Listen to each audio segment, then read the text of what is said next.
قرآن پاک کی کچھ صورتوں کا آغاز نہ کسی جملے سے ہوتا ہے نہ کسی لفظ سے، بلکہ چند ایسے حروف سے جو بظاہر الگ تھلگ کھڑے نظر آتے ہیں۔ یہ ایک ایسی پہیلی ہے جو صدیوں سے قاری کو اپنی طرف متوجہ کرتی ہے۔ آج ہم سبق نمبر 18 کا گہرائی سے جائزہ لے رہے ہیں، جس کا عنوان ہے حروف مقطعات۔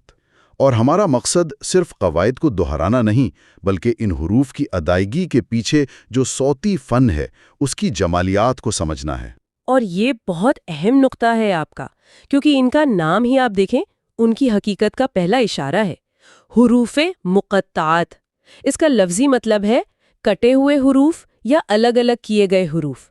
تو نام ہی ہمیں بتا رہا ہے کہ انہیں ایک جڑے ہوئے لفظ کی طرح نہیں دیکھنا، بلکہ الگ الگ اکائیوں کے طور پر دیکھنا ہے۔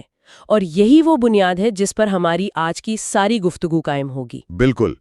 اسے سمجھنے کے لیے میں ایک مثال اکثر سوچتا ہوں۔ یوں سمجھیں کہ جیسے بین الاقوامی ایئرپورٹ کا کوڈ ہوتا ہے۔ اچھا؟ جی، جیسے LHR۔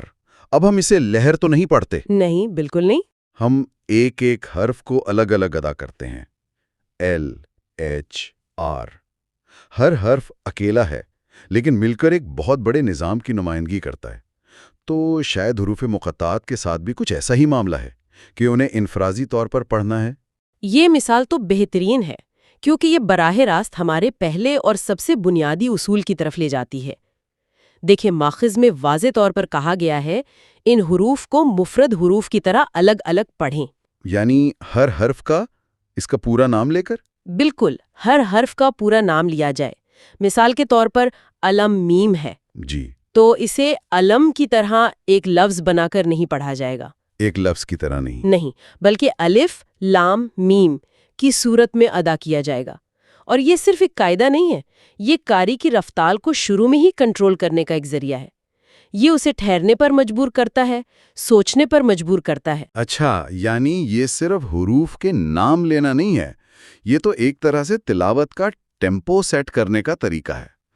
لیکن بات صرف الگ الگ پڑھنے پر تو ختم نہیں ہوتی۔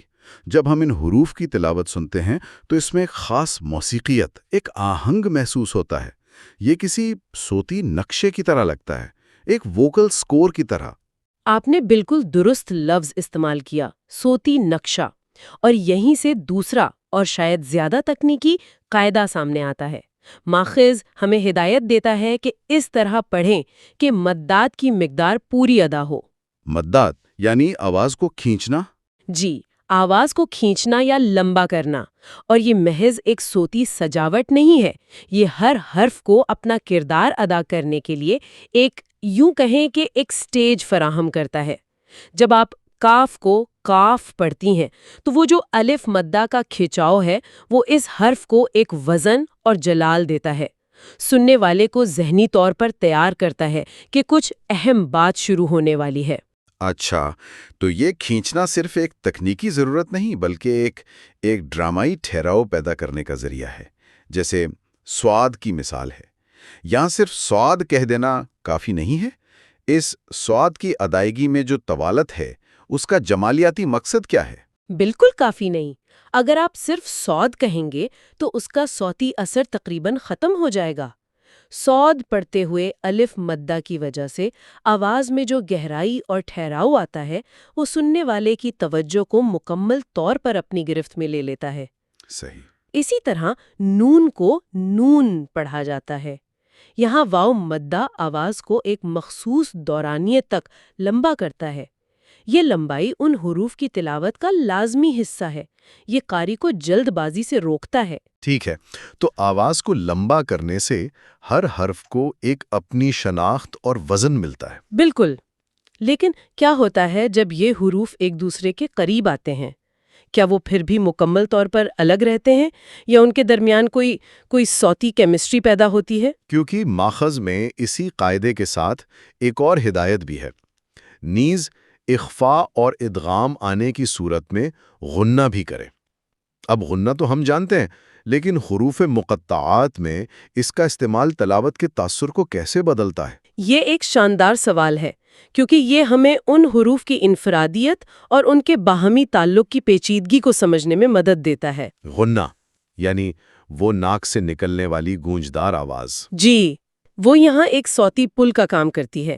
وہ ان الگ الگ حروف کے درمیان ایک بہت لطیف اور گونجدار تعلق قائم کرتی ہے۔ جی، اس کی سب سے بہترین مثال تا سین میم ہے۔ تا سین میم۔ جی، جب ہم اسے اس کے اجزاء میں تقسیم کرتے ہیں تو یہ بنتا ہے تا سین میم۔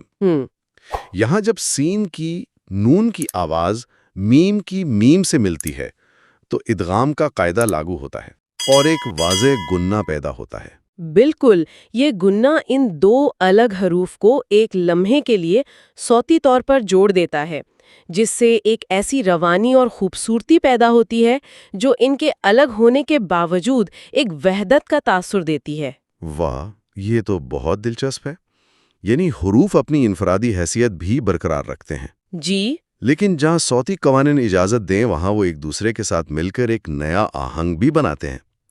اچھا، اب ایک سوال جو اکثر ذہن میں آتا ہے، خاص طور پر جب ہم قرآن پاک کو دیکھتے ہیں، صفحے پر کچھ مجموعے جیسے کاف ہا یا عین صاد، وہ تو دیکھنے میں ایک ہی جڑا ہوا لفظ لگتے ہیں۔ صحیح۔ یہاں ایک تضاد نظر آتا ہے، لکھنے میں یہ ایک اکائی ہے لیکن پڑھنے میں آپ کہہ رہی ہیں کہ یہ 5 الگ آوازیں ہیں۔ یہ ایک بہت اہم نقطہ ہے جہاں لکھاوٹ اور تلاوت کا فرق واضح ہوتا ہے۔ قرآن کی کتابت، خاص طور پر عثمانی رسم الخط میں، وہ خود ایک فن ہے۔ کاف ہا یا عین صاد کو بصری طور پر ایک ساتھ لکھنا جمالیاتی اعتبار سے زیادہ متوازن لگتا ہے۔ اچھا، اسے یوں پڑھا جائے گا: کاف ہا یا عین صاد۔ یہاں ہر حرف کا پورا نام اس کی تمام صوتی جزیات کے ساتھ الگ الگ ادا کیا جائے گا، تو لکھاوٹ آنکھوں کے لیے ہے اور تلاوت کانوں کے لیے، اور دونوں کے تقاضے مختلف ہو سکتے ہیں۔ تو لکھاوٹ بصری طور پر انہیں جوڑتی ہے لیکن صوتی طور پر وہ مکمل آزاد ہیں، گویا قاری کو ظاہری شکل سے دھوکہ نہیں کھانا چاہیے۔ بالکل، اور اس اصول کو مزید پختہ کرنے کے لیے کتابت میں بھی اشارے موجود ہیں۔ ایک اور مثال دیکھیں: ہا میم عین سین قاف۔ جی، یہاں ہا میم اور عین سین قاف کے درمیان فی کا فلی کی علامت ہے۔ یہ علامت آیت کے اختتام کو ظاہر کرتی ہے۔ تو اس کا مطلب ہے کہ یہاں ٹھہرنا ہے۔ جی، یہ ایک واضح ہدایت ہے کہ قاری ہا میم پڑھنے کے بعد وقفہ لے، ٹھہرے، سانس لے اور پھر ایک نئے آغاز کے طور پر عین سین قاف کی تلاوت کرے۔ اس کا مطلب ہے کہ قرآن کی کتابت میں بھی ایسے لطیف اشارے ہیں جو قاری کو رہنمائی دیتے ہیں۔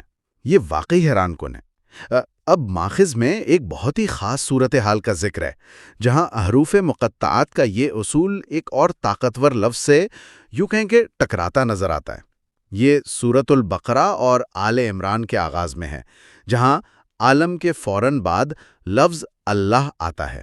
یہ تو ایک بہت ہی خاص امتزاج ہے۔ یہاں ادائیگی کے اصول کیسے کام کریں گے؟ جی، یہ وہ مقام ہے جہاں تجوید کے قواعد کی باریکی اپنے عروج پر نظر آتی ہے۔ یہ ایک بہترین مثال ہے جو ظاہر کرتی ہے کہ تلاوت کا علم کتنا وسیع ہے۔ ماخذ کے مطابق اس صورتحال کو پڑھنے کے 2 مستند اور مساوی طور پر درست طریقے ہیں۔ 2 طریقے؟ جی، 2 طریقے۔ پہلا طریقہ ہے وصل، یعنی ملا کر پڑھنا۔ وصل یعنی کوئی وقفہ نہیں ہوگا؟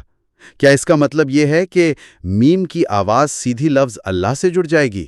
بالکل درست۔ اس طریقے میں الف لام میم کے آخری حرف میم کو، جس پر اصولی طور پر جزم ہونا چاہیے، لفظ اللہ کے ساتھ ملانے کے لیے حرکت دی جاتی ہے۔ عربی صوتیات کا اصول ہے کہ 2 ساکن حروف اکٹھے نہیں ہو سکتے، اس لیے میم کے سکون کو زبر میں بدل دیا جاتا ہے۔ اچھا، تو یہ کیسے سنائی دے گا؟ اسے یوں ادا کیا جائے گا: الف لام میم اللہ۔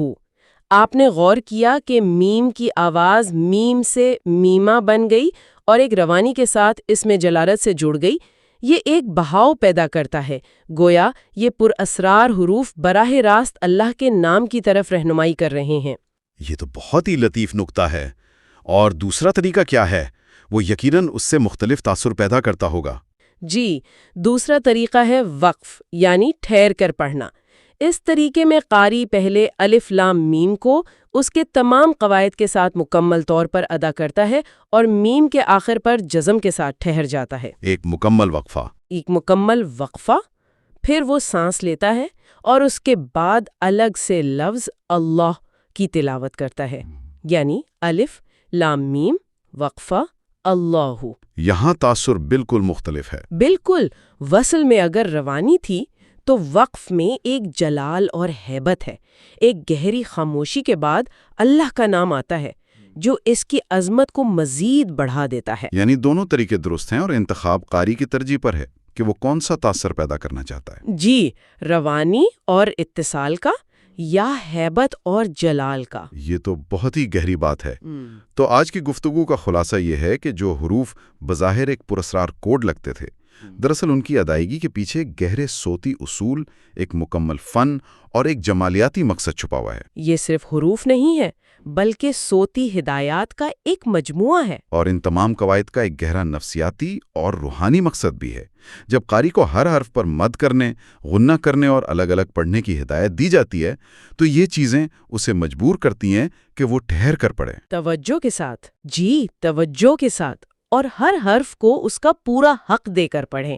اس سے تلاوت کی رفتار خود بخود کم ہو جاتی ہے، قاری کی توجہ کلام پر مرکوز ہو جاتی ہے۔